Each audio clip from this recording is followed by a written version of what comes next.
Heyo, ladies and gentlemen, my name is Darth Rich, and we are back with Star Citizen. Thank you for taking the time out of your day to join me today in the Aero View hangar to have a look at the Anvil Super Hornet, the F7C-M. As I said, we're here in the Aero View hangar. It's a bit of a change. I got the Super Hornet in here and had a look around, and I think the lighting's good enough to be able to have a good overview of it without losing any of the details. So I thought it was time and an opportunity to have a change of scenery.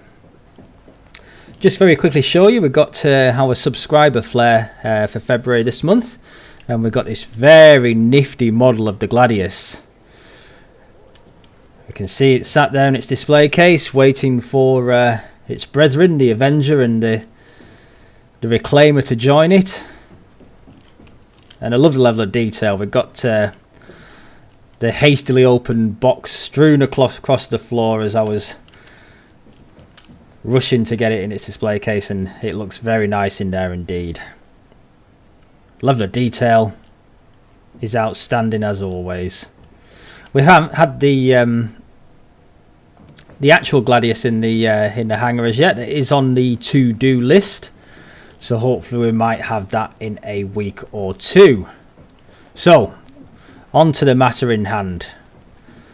We've got the Super Hornet, one of the most iconic and possibly desirable spacecraft available in Star Citizen today. The reason being is its firepower, its capabilities as a fighter and dogfighter. Even given the small amount of knowledge that I have, I think it's probably safe to say that in the right hands, this is probably the most deadly ship in Arena Commander today. Obviously, that doesn't mean that you just have to buy one of these and you can own everything in Arena Commander. It just means that pound for pound, this is probably the most capable ship as far as firepower, offensive options and defense is concerned. And it certainly looks very, very imposing. I think it looks absolutely stunning.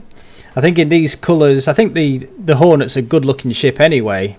It has that utilitarian sort of a look, but in these colours it's very reminiscent to me of an X-Wing fighter.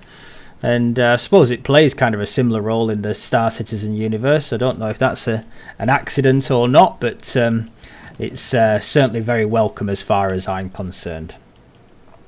So we've got quite a few different Hornets in the lineup. We've got the standard F7C, we've got the Hornet Tracker, and we've got the Hornet Ghost. Both those have very specific roles, which there is a video already up of the Tracker, and we'll have a look at the Ghost someday soon. And we also have, that's not available for purchase, is the full-on military close support unit, the F7A. Now, according to law, this is the Super Hornet is the closest that we're going to be able to get to that as a civilian model. Now, whether we get to interact with the F7A in Squadron 42 remains to be seen as far as I'm concerned, but yeah, certainly very interesting. So it certainly gives an indication of the sort of firepower and offensive options that we've got available to us in this Super Hornet. So just have a quick look at some of the different angles. We've got those two huge intakes there on the left and the right. We've also got a grille up front as well. Beautiful. And the level of detail is, of course, exceptional, as it is with all the spacecraft that we get to look at. Sound like a broken record sometimes, but you know, occasionally you might see a wee glitch or something that doesn't look quite in its place, and that's probably just more apparent because so many of the textures and the detailing and the designs that we do come to see are just so exceptional. But you know, this looks really, really fantastic. Looks like it's seen a scraper too. I think it probably looks a little bit better for that, really, to be perfectly honest. So we can see the Anvil Aerospace logo just up there, just under the rear of the cockpit. and we can see the designated model there, the F7C-M. Now, as far as dimensions are concerned, this is 24 meters in length. The beam is 21.75 meters across, and it sits a very imposing 5.3 meters in height. It's a reasonably hefty spacecraft for this sort of size. It comes in at just a shade over 23,200 kilos, which is a good bit more than the standard Hornet, which is just a shade under the 22,000 mark. But that's because of that huge gun you can see right in the middle there, but we'll have a closer look at that in a second. So if we just get under, we can see, we just pointed out, we've got these huge intakes here. And we've got some really nice detail in there on the warning sign. It shows that it's the jet intake. And even smaller there, we can see we've got secure prior to flight message and caution for the underside as well. The landing gear here is exceptionally well detailed. We can see those piston rams there that obviously enable this to fold itself up to the underside of this kind of wing, and then the flap that will close that up to make sure it's nice and aerodynamic. You can see the runner there that it sits on. We've got quite a few different metallic textures there, and we can see the hydraulic brake fluid pipe in there as well, and a small little caution sign. Can't wait to see these close up in movement. I think they're going to look absolutely fantastic. So if we just crouch down now, we might be able to just get a little bit underneath. If we can see all these different panels and how they attach together. Again, it looks like it could do with a good wash actually. If it was my Super Hornet, I think we'd have a sponge out by now. But anyway, this is what we've come here to see. We have the module that sits here that gives us the ability to have the additional turret, as you see on the top of the spacecraft there. And then we've got some more venting just underneath here. Very nice indeed. And then we've got these pivoting maneuvering thrusters. As far as maneuvering thrusters is concerned, we've got 8 TR2s, so that's quite a bit of power there. Hopefully it'll keep it nice and maneuverable for us. And I have messed around with the Super Hornet. I think anybody who does have the Super Hornet is going to do so. And as a complete novice, it does give you that that feeling, or that ability to be able to hold your own without knowing too much about the flying dynamics.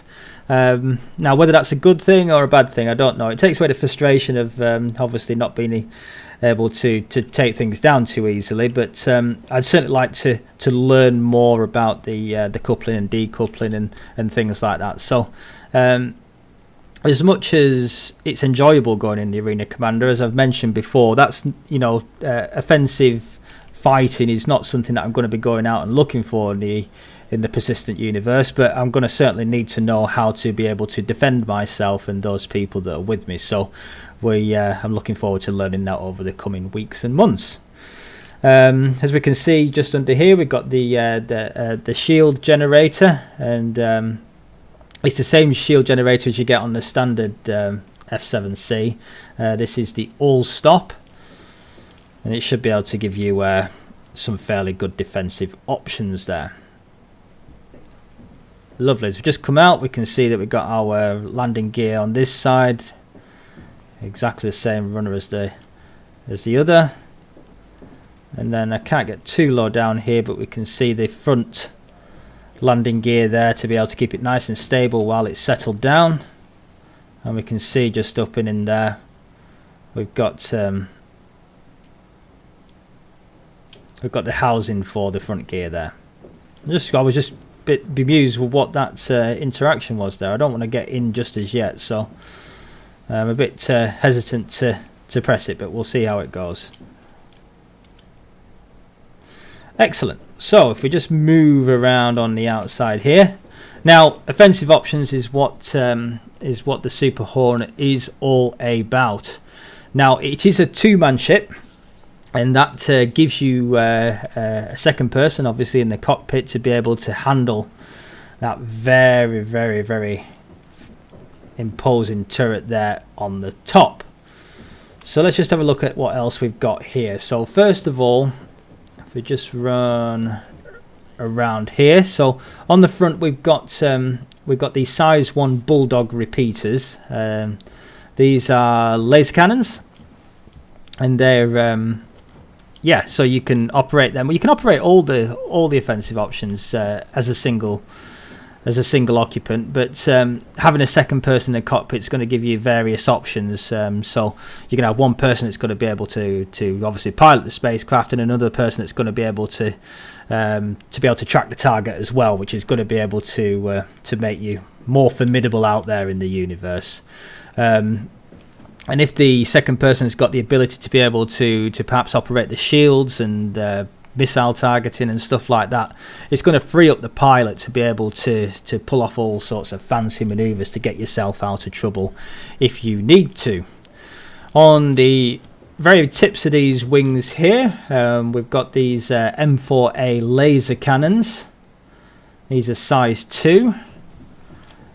And yeah, everything operates very, very well. You know, even as a complete novice, I was able to get quite far in the Vandal swarm using this spacecraft. And these lasers were certainly the weapons that I was using the most. Obviously, you don't want to use too much of the missiles early on, but I was able to take the shields down and to take out a few of the Vandals with relative ease. Certainly a bit easier than I found it in some of the other spacecraft that we've been flying. And they don't seem to overheat too quickly either, which is quite nice, because that gives you obviously a bit more room for error. Yeah, so very formidable indeed. So if we get onto the turret on the top, there we have the size 2 Badger repeaters. And as we say, if we've got a second person that's solely responsible for utilising those, together with a very able pilot in the front here that's been able to operate the lasers on the front, then you can appreciate the offensive options that we've got. And yeah, you certainly won't want to be on the receiving end of a Hornet unless you're perhaps in a Hornet as well, or something that's got very capable shielding facilities. So we've got this very, very detailed engine here at the back. This is the Hammer Propulsion 4.3. Actually says on the website it's the HMX 4.3. I'm not quite sure what the difference is, but I think if I remember correctly, this is the same engine as you find two of them in the 350R. So we know it's a very, very capable one, and will enable us to get to quite quick speeds fairly quickly. And we've got these wonderful flaps that open and close between boosting and non-boosting, and also helps us maneuver as well. I've seen some videos of the third-person perspective in the Arena Commander, and it looks absolutely beautiful the way everything functions and maneuvers exactly as you would expect it to. Coming around the back here, we can see we've got a bit more detail just on the side. We can see all the linkages of these flaps and this slightly scorched look on those as well. Everything looks absolutely beautiful. If we just get a little bit underneath here, we can see that we've got the caution symbol, and we can see those maneuvering thrusters once again, just from a slightly different angle. And we've got some what looks like heat exhaustion pipe work there as well. Obviously, with all these lasers firing off and this huge engine to contend with is going to generate quite a lot of heat. So being able to expel that quickly is going to be very, very important. And as I say, when I was firing the lasers in Arena Command, I probably overfired them, being a bit new to it, and overheating wasn't too much of an issue. Pretty good indeed. So we can see the cockpit design at the front. It's very angular compared to some of the other ones, like the 300 series and the Avenger. But I kind of like that. It gives it some sort of utility, and I think it looks pretty good as well. So let's open her up and have a look inside. Really like the animation there. I don't think we can close it again without climbing up, unfortunately. We can see the front part of the cockpit drops down to enable the pilot to enter, and then we've got the rear part that just retracts back, enabling the co-pilot or the gunner to be able to take their position. We've got some wonderful sounds there, absolutely beautiful. So I just want to get out of the arena commander start there. I really look forward to the pods coming into the hangar, because it just, you know, everything's supposed to be about immersion. It just kind of takes you out of it a wee bit when that pops up when you get into the cockpit there. So let's have a bit of a look around. We can see everything is quite dark in here. This perhaps might have been one of the places that it would have been nice to have a bit of a brighter hangar, but we can see everything reasonably well, and everything looks kind of dark. Everything looks like it's seen a battle or two. So I don't know if the in-game lore is the fact that these are decommissioned military aircraft or not, or if they are just perfectly manufactured for civilian use. That's something I'll be quite interested to check out. I've been catching up pretty quickly with some of the in-game lore stories, the short stories that are posted on the RSI website, and they're really good. If you've got any interest in that, just for extra immersion, then go and check those out. There's some pretty good ones. I've read about 3 so far, and really enjoying those. So we can see that we're sat here with what looks like our left hand on the throttle, and then we've got a flight stick in the center between our legs. When we get this up, we do have a heads-up display as well. I think those are the projectors there. We can see. Can you see those? They're kind of dark in colour with kind of a red circle just around. They feed back information to us in real time up front, and I believe the rear person gets a separate one of those as well. So whether they be able to have more shield management, feedback information and targeting information, that'll be pretty cool indeed. So I might just try and just get out of here so we can get a bit of a closer look at this turret. It's not something I normally do, because I normally move my mouse too quickly and end up cocking everything up, as it were. So we can see this. We've got this very capable turret here, and the level of detail is quite something. Can we just get a little bit closer now? So we've got that caution symbol, and there we've got these Badger repeaters. We've got 2 of them, looking absolutely fantastic, beautiful. We can even just get down here and have a bit of a closer look at this engine, can't we?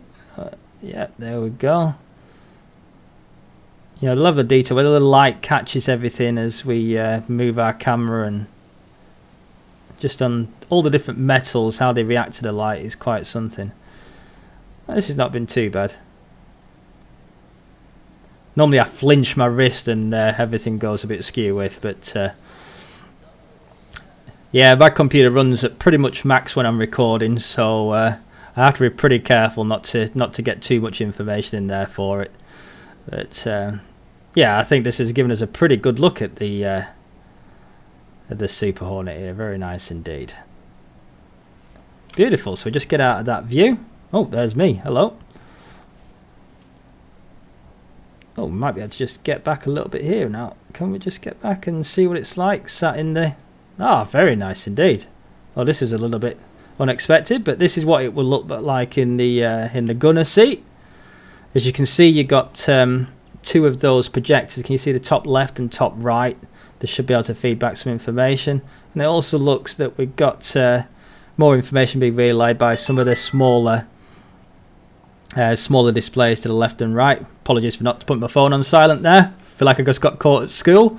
There we go. But yeah, everything's looking very nice indeed.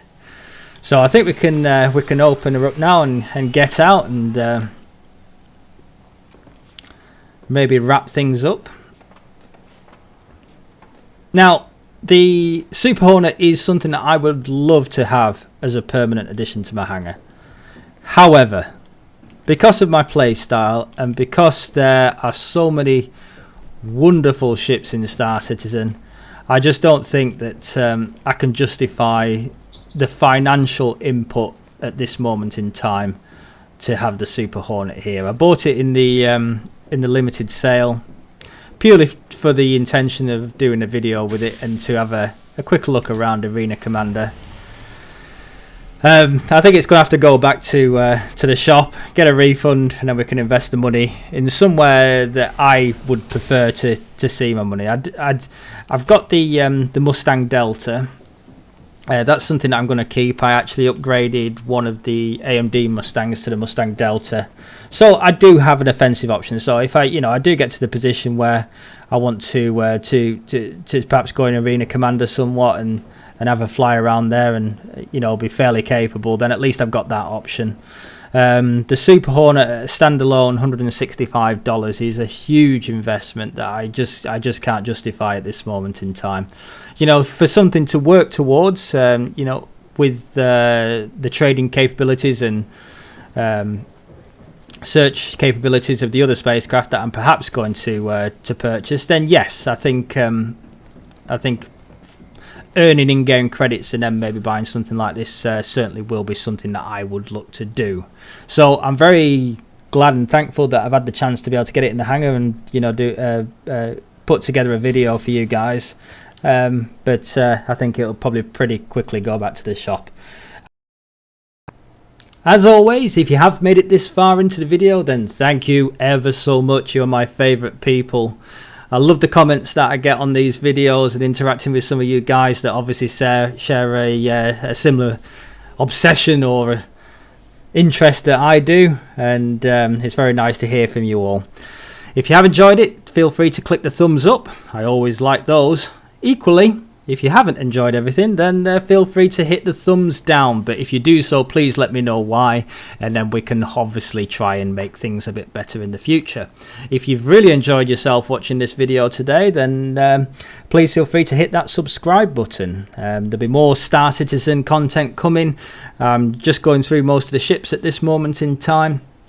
Hopefully we'll be able to do some more insightful things as well in the future, and I've got a couple of things in the back of my mind that I might like to do, but it's all dependent on having first of all the time to actually be able to do it, and also the hardware capabilities are somewhat restrictive in some ways, especially my internet speed. My upload speed is appalling, so it takes me quite a while to get these videos up onto the internet, but it's more than worthwhile, especially if somebody else enjoys watching it as much as I enjoy making it. So I'm going to leave you now anyway. My name's been Darth Rich, and we'll see you next time.